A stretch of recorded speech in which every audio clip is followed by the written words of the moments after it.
Aw bisimila ka bi bamanankan kunnafoni sɔrɔlen kɛnɛ kɔnɔ min bɛna walawalali caman kɛ aw ye Mali kibaruyaw ani diɲɛ fan wɛrɛ kibaruyaw la bakuruba kunnafoniw an dun kan olu de filɛ nin Adamadenya dɛmɛtɔn ONG Save the Children a ma ɲɛmaw bisimilara alisilamɛya dɛmɛtɔn Ansaru ɲɛjɔyɔrɔ Mali silamɛtɔn Haut Conseil Islamique du Mali ma ɲɛma ani Mali silamɛ diinɛ ɲɛmɔgɔw ka fara ɲɔgɔn kan tɔn Groupement des leaders spirituels musulmans du Mali ma ɲɛma an fa ani an karamɔgɔba Asid Sherif Usman Madani Haidara fɛ ka bɛn ni ntɛnɛndon septembre kalo tile 9 ye a dagayɔrɔ la Bangoni Janginɛbugu la Bamako sigida fɔlɔ kɔnɔ masalaw bolila fɛn min kan o bɛ tali kɛ adamadenya dɛmɛtɔn ONG Save the Children a ka baara bolodalenw kun kan. Kunnafoni di kɛnɛ dɔ ɲɛnɛmayara an ka jamana minisiri muso fɛ minisiri muso min ni ale ka baaraw bɛ ɲɛsin siraba dilan ani minɛnkow ma kunnafoni di kɛnɛ a ɲɛnamayali yɛrɛ laɲini fanba ye fɛn min ye ka se ka kunnafoni cari kunnafoni dilaw ni ɲɛkɔrɔ ka sanga ni an ka jamana siraba dɔw olu ka lahalayaw ye. O de an donkan ye bakuruba kunnafoniw na kunnafoni caman mina fara minnu kan ka se ka olu fɛsɛfɛsɛ aw ye aw bisimila.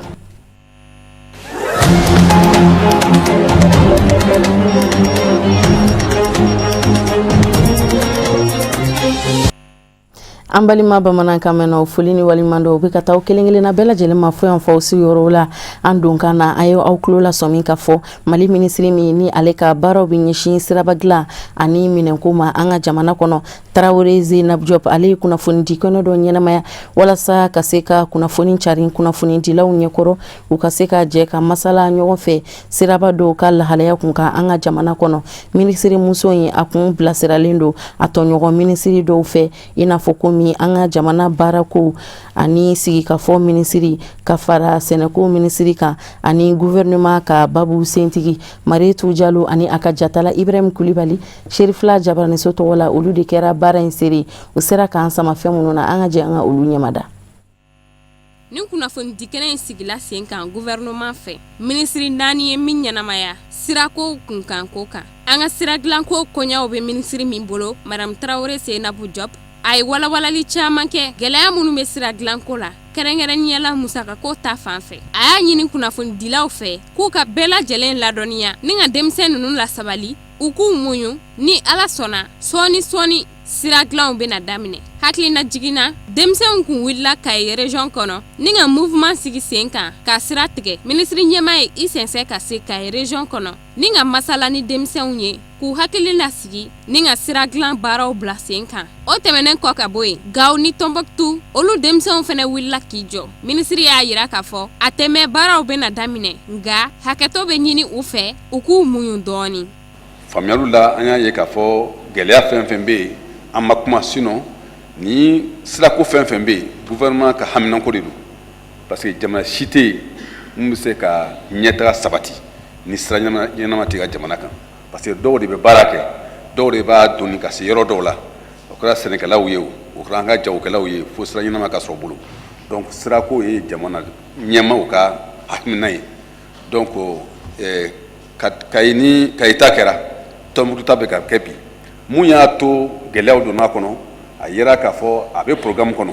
an ni mɔgɔ mun kan ka sigi ka baara kɛ parce que dɔw bɛ yen o ye an ka gouvernement ka musaka yɛrɛ bɛ bɔ an yɛrɛ kun ka baara dɔw kɛ mais dɔw bɛ yen dɛmɛbagajɛkulu de b'an dɛmɛ o la donc minnu bɛ yen ni an yɛrɛ ta o ye a kan ka daminɛ waati minnu na baara minnu ka kɛ n'o baara kɛra a bɛ se ka kɛ gɛlɛya dɔw bɛ se ka don a kɔnɔ o ye baara daminɛ waati baara taabolo entreprise min bɛ baara kɛ gɛlɛya min b'olu sɔrɔ o tɛ k'a fɔ gouvernement bɛ ban ka kɛ mun ye kɛrɛnkɛrɛnnenya Tɔnbɔkutu ta ye bi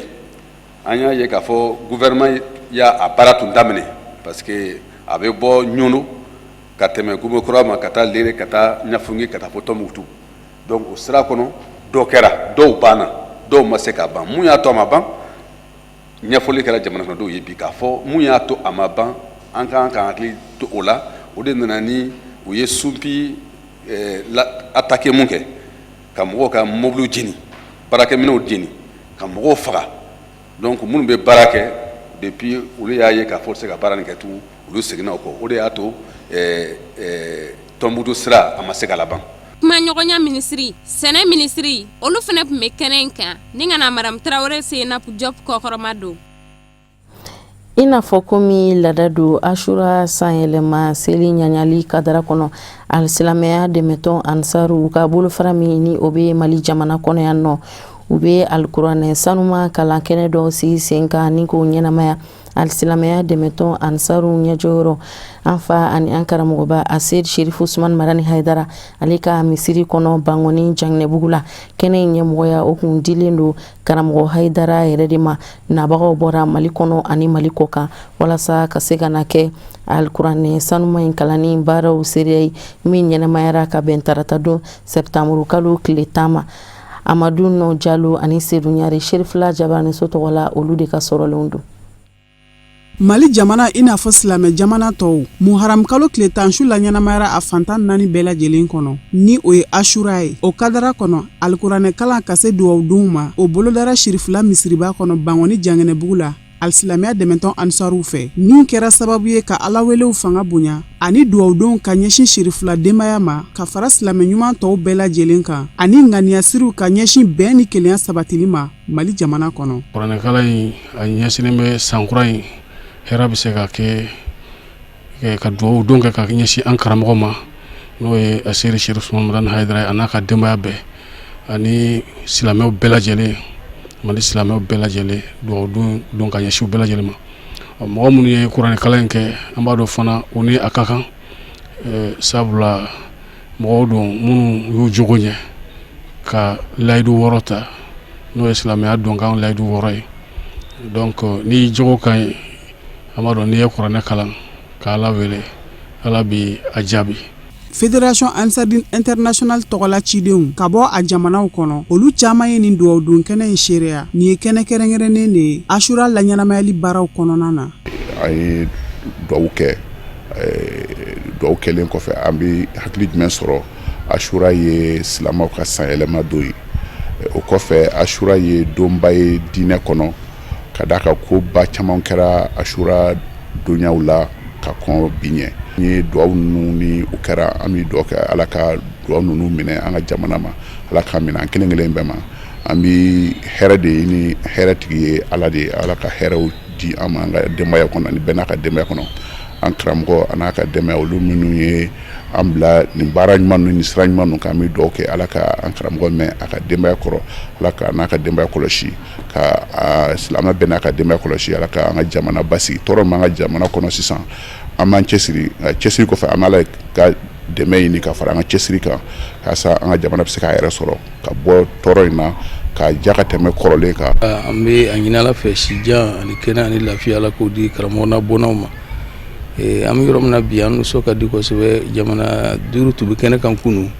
nka Ala sɔnna yanni k'a fɔ ko an mana se wajulu hakɛya ma an y'a ye k'a fɔ Gabɔnkaw fana bi an cɛ ma donc ora Ala barika la ka fara Mali kan jamana mun nana fara Mali kan ɲina Ashura la o le Gabon ani Burkina Faso ani Côte d'Ivoire ani Congo Brazza ani Espagne o jamana 5 le nana kana fara Mali kan ka Ashura ɲɛnamaya an karamɔgɔ fɛ yan ora an b'a ɲini Ala fɛ san ɲɔgɔn caman b'Ala bolo Ala ka jira an na ni si ani kɛnɛ ye san yɛlɛmana ka degun minnu to Mali kɔnɔ ani diɲɛ fan bɛɛ an b'a ɲini Ala fɛ degun ninnu Ala ka bɛɛ wuli an b'a ɲini Ala fɛ Ala ka bɛn don an ka jamanaw na Ala ka kelenya don a la vraiment an nisɔndiyalen don bi an karamɔgɔ fɛ yan ka duwawu kɛ silamɛ bɛɛ lajɛlen ka ɲini Ala fɛ san ɲɔgɔn caman b'Ala bolo Ala k'o jira an na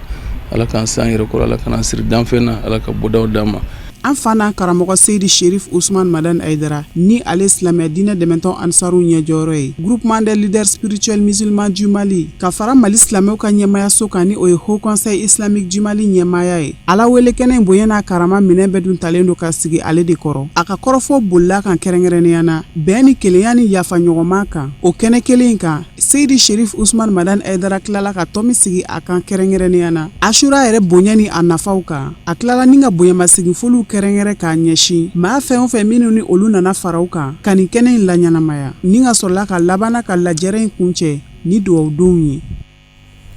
Sisan an ka jɛ ka alisilamɛya dɛmɛtɔn Ansaru ɲɛjɔyɔrɔ Haut Conseil Islamique du Mali ma ɲɛma ani groupement des leaders spirituels musulmans du Mali ma ɲɛma. An fa ani an karamɔgɔba Asid Sherif Usman Marani Haidara denkɛ Sherif Ahmed Tidiane Haidara ka dantigɛliw lamɛn alikuranɛ sanuma in kalanni senfɛ min sigira sen kan Bangɔni Janginɛbugu la Mali alisilamɛya dɛmɛtɔn Ansaru fɛ. A ka kɔrɔfɔw a bɛ tɛmɛ Amadu Jalo ka ɲininkali galamaniw de la. Bi Ashura hukumu kɔnɔna la an bɛ Ashura ye k'a fɔ kalo don de don don min bɛ kaloba kɔnɔ n'o ye Muharram kalo ye ni o de ye kalo fɔlɔ ye silamɛya jate la i n'a fɔ a fɔ cogo min n'o o de ye calendrier min sigilen don jate filanan kama ni o ye Shamsiyan kamariya ye kamariya jate n'o ye hijri min ni o bɛ an bolo ni silamɛw bɛ walima ni jate daminɛna silamɛw fɛ ni o ye hijri sira kan o la an b'a fɔ kalo fɔlɔ an bɛ o de la bon o tana ni o de wele Ashura yɛrɛ kɔrɔ arabukan na ko tana mun tana Muharram kalo tile tana mais mun ye ale fana tɔgɔ d'a ma o ye fɛn minnu kɛra a la i n'a fɔ kira caman bɛ yen histoire b'a fɔ cogo min u y'u ka bonyaw sɔrɔ ka bɛn a ma o dɔ ye Nabila Musa alayhi salam Ala sɔnna ka ale se Firawuna na ka bɛn ni don ɲɔgɔnna ma n'o ye Ashura ye o kɔrɔ an bɛ a fɔ o ye an ka bonyako dɔ ye sabu silamɛw tɛ différence kɛ kiraw ni ɲɔgɔn cɛ o kɔrɔ silamɛya ye bonya dɔ sɔrɔ a la ni kiraw dɔw ka se sɔrɔli ye mais a b'o cogo kelen fana na fɛn fana kɛra a la ni an tɛ ɲinɛ min kɔ n'o de ye Imam Hussein ale ka sedisuya ye a yɛrɛ a n'a a wolodenw ka fara a balimadenw kan ka fara a yɛrɛ jɛɲɔgɔnw kan n'u farala kan u bɛɛ fagara fagacogoya la mɔgɔya yɛrɛ ɲuman tɛ se ka jɛ n'a ye janko silamɛya o la tuma caman an bɛ jɔ n ko silamɛya kɔnɔ walima silamɛya dɔnnibaga dɔ min ye égyptien ye n'o ye Mahmoud Abbas Laqad ale ko a ka kumakan na ni mɔgɔ wɛrɛw de tun ye nin kɛ o tun bɛ faamu a kun ye juguya min sɔrɔ a kun t'o sɔrɔ mais n'a fɔra ko minnu yɛrɛ bɛ seli n'o ko an ye silamɛ ye olu de ka baara tilala ka kɛ nin ye kira mɔden na o ye dabalibanko ye kosɛbɛ o la mais u y'a faga cogo di ale yɛrɛ de ye tiɲɛni kɛ ou bien ale kun wulilen don ni fɛn min ye o de tɛ ɲɛli ye o la minnu fagara dɔrɔn parce que o mɔkɛ ye silamɛya jɔ cogo min ni o fana tora ye o bɛna o sira kelen de kan o don mɔgɔ minnu kun bɛ yen a t'o arranger ni o ye Yazid bin Muawiya n'o ye Yazid min ye Muawiya den o de kɛra o ka fara ɲɔgɔn ku ye ka se ka alakira mɔdenkɛ ka ale faga ni fagacogoya in na o la an b'a ye k'a fɔ ni ye anw ɲininka an bɛ se k'a fɔ wale fila in bɛɛ kɛra a la n'o ye nisɔndiyako dɔw ye i n'a fɔ histoire b'a fɔ cogo min mais kuma dɔ la dɔ fana kɛra a la min kɛra gɛlɛyaba ye silamɛya kan ni silamɛw kan kuma dɔ la o bɛ i ɲina ɲagari min kɛra kɔ a bɛ i ɲina o kɔ o la an b'a ye k'a fɔ don de don an bolo don min fana ni Ala y'a bonya sabu a bi kaloba kɔnɔ Ala yɛrɛ ye kalo min bonya kɔrɔ ni mɔgɔ min ye o fana bonya ka kɛ i n'a fɔ bi an bɔra ka labɛn minnu kɛ ni o de ye ka dugawu kɛ ka kuranɛ kalan ka dugawu kɛ an bɛɛ ye ka dugawu kɛ faso ye ani diɲɛ bɛɛ ye silamɛw bɛ yɔrɔ yɔrɔ an b'a ɲini Ala fɛ o dugawu kɛlen ninnu Ala k'o bɛɛ lajɛlen minɛ ni alakira hɔrɔma ye sɔla Muhamadu ali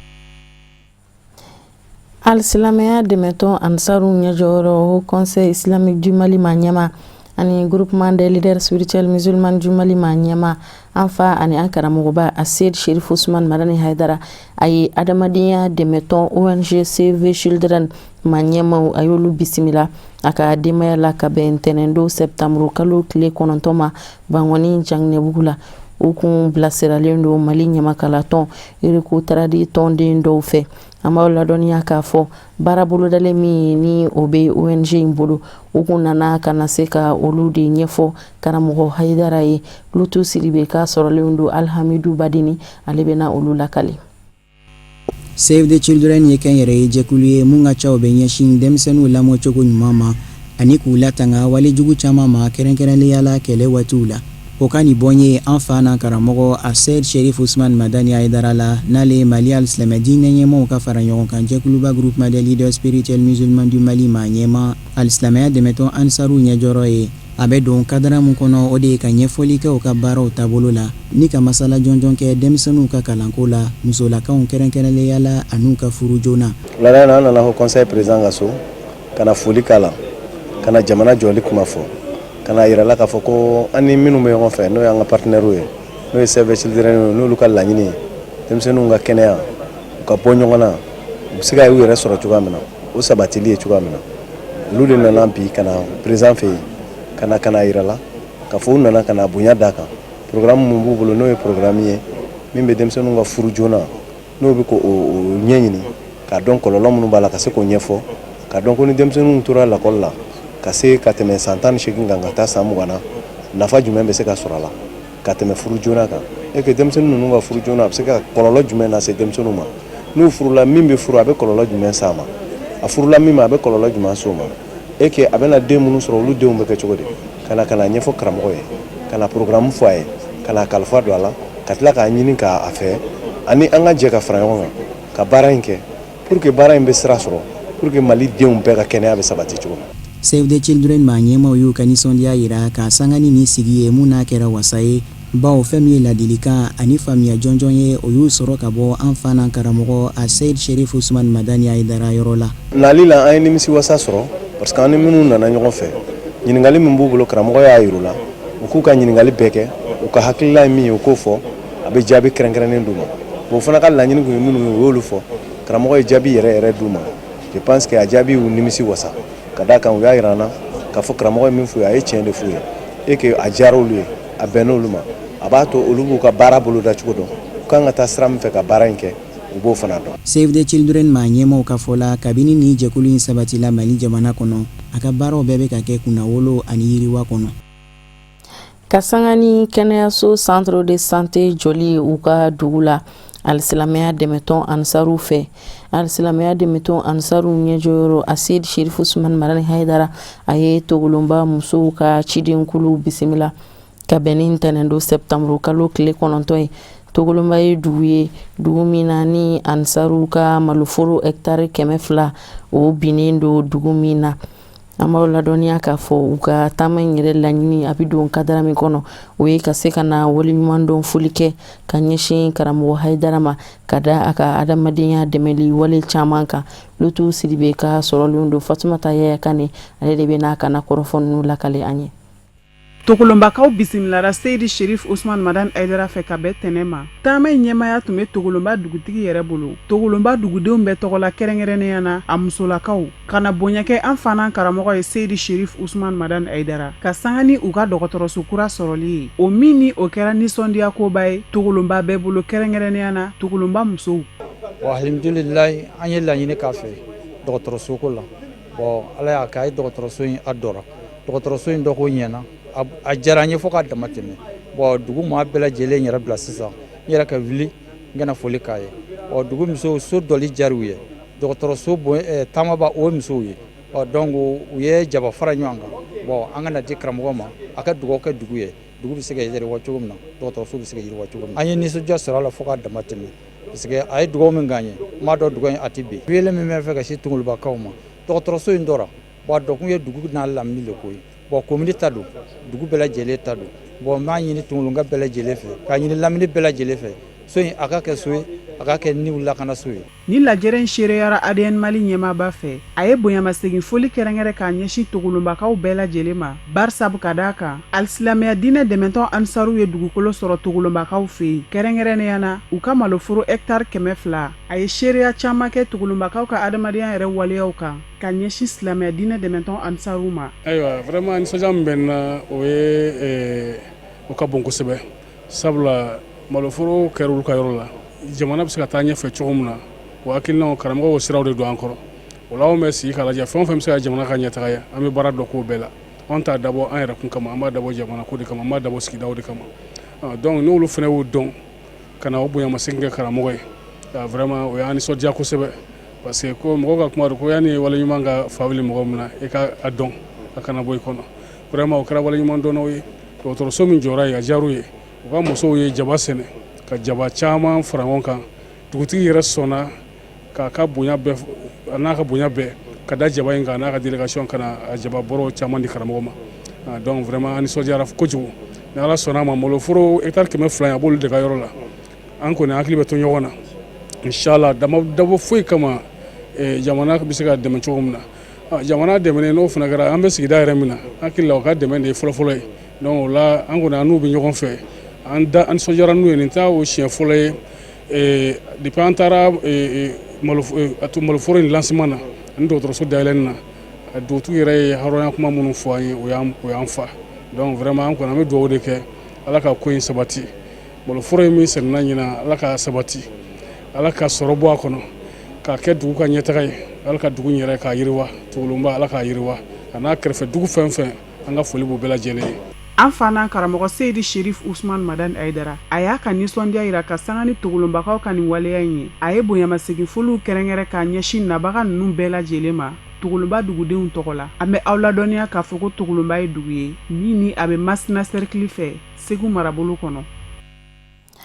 Alisilamɛya dɛmɛtɔn Ansar Zigidala u ma sɔn ka to kɔ Ashura san yɛlɛma kɛnɛ in ɲɛnɛmayali la u nana ka se ka na u ka kanu ani ka layidu kurakuraya ka ɲɛsin Muhamadu Mustafa danfɛnw lasɔn hɛrɛma ani a zuriyaw kan hippodrome dolanti kɛnɛba sanfɛ Bamako sigida 2nan na Musa Fɔnba ani Ibrahim Kulibali olu y'u ka ɲiningali galamani dajɔ Zigidala ninnu caman na u b'u ka wasaw n'u ka nisɔndiyaw jira. Bon, mais ala fo kala barkada man karamɔgɔ fɛ yan suna ese de Sherif Usman Madani Haidara a mɔkɛ kuma min na se de suyara kalbara kɛnɛ kan donc vraiment an nana pour kana ala barkada ni ala ye hɛrɛ kɛ mɔgɔ ye walima n'a ye tɔɔrɔ lase ma i bɛ ala de fo kala barkada bi ala ye fɛn fila bila an na fɛn fila min sɔrɔ man di kosɛbɛ ni o ye nisɔndiya ani dusumakasi ye an fa bɔra k'a fɔ sa n'o ye Sherif Ahmed Tidiane Haidara ye k'a fɔ ko a sabatira k'a fɔ kira dɔw y'u ka bonya sɔrɔ nin su in na de o n'o sabatira kira bɛɛ silamɛw ka kira ye o ye nisɔndiya koba ye mais min kɛra an yɛrɛ ka kira mɔdenw na a kɔfɛ yan o fana b'anw ɲinɛ nisɔndiya kɔ dɔɔni an bɛ Alahu subahanahu wa taala yafa deli an ka kira somɔgɔw sara sira min kan ala k'an yɛrɛ faga o sira kan. parce que ni an silamɛw ka san yɛlɛma fɛti de n'o ye Ashura ye hippodrome terrain kan an dafalen min yan bi an karamɔgɔ tɔgɔ la n'an ka Seydi n'o de ye Seydi Sherif Usman Madani Haidara ye ale kɛra sababu ɲuman ye k'an labɔ nin kalama k'a dɔn ko don barikaman don an kan k'a fêter. Vraiment an kontanen don an bɛ dugawu de kɛ ala ka san wɛrɛ jira an na mais ala y'a jira an na kɛnɛyara mais ala fo k'a barikada ka ko bɛɛ to ala ma ala ka san wɛrɛ jira an na kira bonya kosɔn sallallahu alaihi wasallam. ala ye su in na di muminunw ma ala labɛnnen don ka yafa ka jɔn kunnandiw ma su in na ala labɛnnen don maa minnu bɛ na damakasi k'a ye k'a yafa deli a ka hɛrɛ k'u ye a bɛ hɛrɛ k'olu ye silamɛw bɛ jɛrɛ kɛnɛ min kan ka ala wele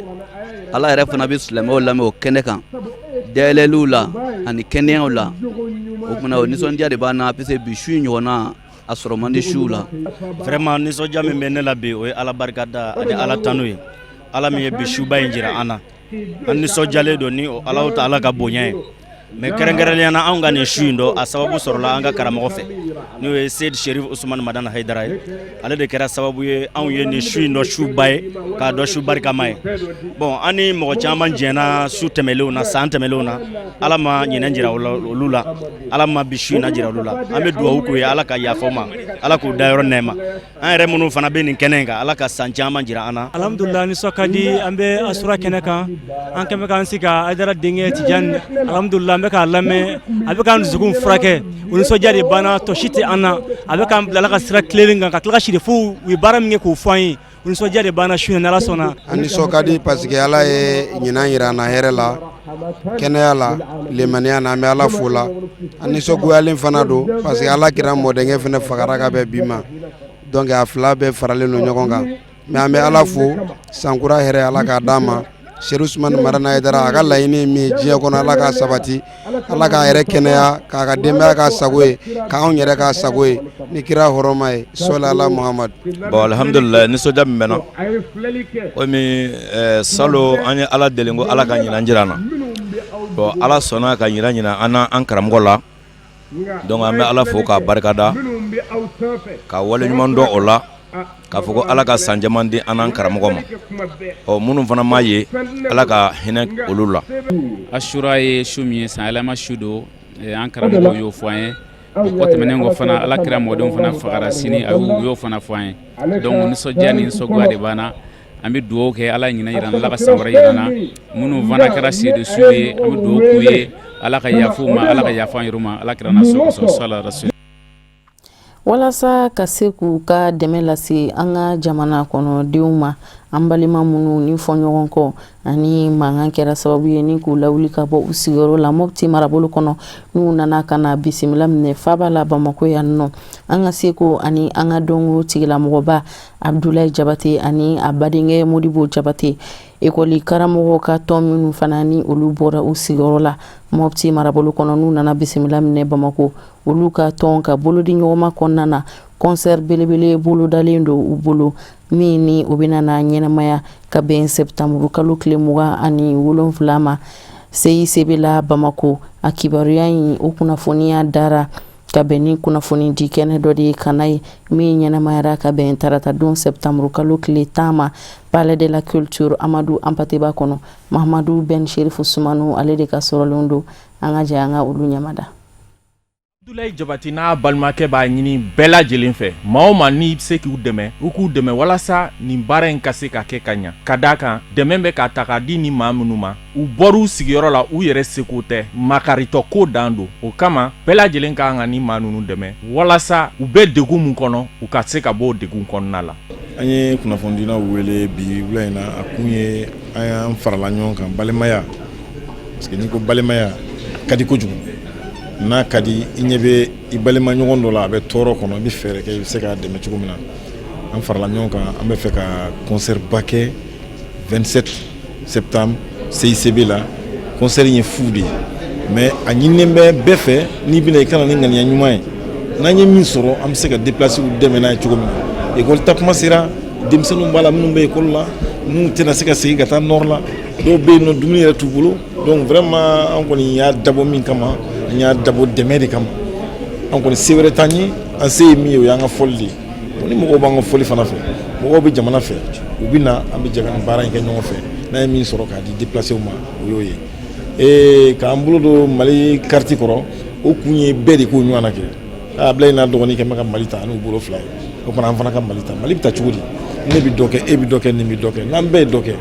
a ka ca ala fɛ an bɛ se an kan ka se yɔrɔ min na mais ni bɛɛ y'i sigi k'a filɛ a bɛ tiɲɛ ka taa fɛ de n'a tiɲɛna ka taa fɛ anw kow de bɛna sɛgɛn an kow bɛna sɛgɛn donc o de kama an wulila ka fara ɲɔgɔn kan ka nin baara in labɛn le 27 ni anw ni kira sɔnna a ma CICB la ka concert ba kɛ fɛn o fɛn n'a sɔrɔ la ayiwa an b'a di déplacer ma. An b'aw ladɔnniya k'a fɔ kɛnɛ in yɛrɛ ɲɛmaaya bɛ Bakari Togola de bolo n'ale ye sɛnɛkɛlaw ka ɲɛmaaba ye.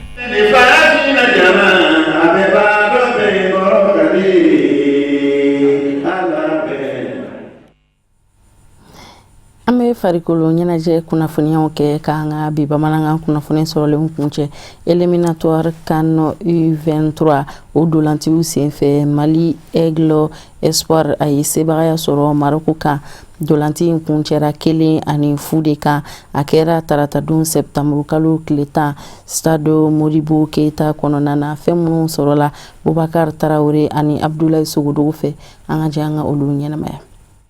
Mali n kelen do ka Maroko bisimila min ye Coupe d'Afrique des Nations denmisɛnnin minnu si tɛ tɛmɛ san 23 kan olu ka ɲɛbila baara dolanciw la Mali donfini o ye nɛrɛ an b'a fɔ dolanci daminɛ kɔni gɛlɛyara ka sababu kɛ jamana fila in ma se ka koba yira première mi-temps kɔnɔna na an bɛ to sigi la fo kana se sanga kun filanan ma wagati min na Mali cɛdenw bɛna yɛlɛma don u ka dolanci tagabolo la a bɛna kɛ sababu ye sanga 56 yɛrɛ wagati Ibrahima Kone n'ale ye Mali ɲɛfɛma dɔ ye min ye Maroc défenseur olu bɛna dankari ale la u ka daga kɔnɔna na o bɛ kɛ sababu ye Gambien ka jalatigɛba ale bɛ penalty yira o penalty Ali Male ale bɛna ta k'a fili cɛlu la 1 kanagolon ka taa Mali kanu na kabini o kɛra Mali cɛdenw dɔ de bɛ fara u ka wulikajɔ kan u bɛ ko bɛɛ lajɛlen sigi sen kan ka ballontan yɛrɛ tunu Maroc denmisɛnninw na nga Mali ɲɛfɛmaw sen da tɛna ja jɔda la dolanci kɔni bɛ ban 1 kanagolon ka taa Mali kanu na. Première période ma ɲɛ an bolo mais deuxième période la denmisɛnninw y'a essayer ka consigne respecter parce que olu ka jouer kun tɛ ka ballon fili.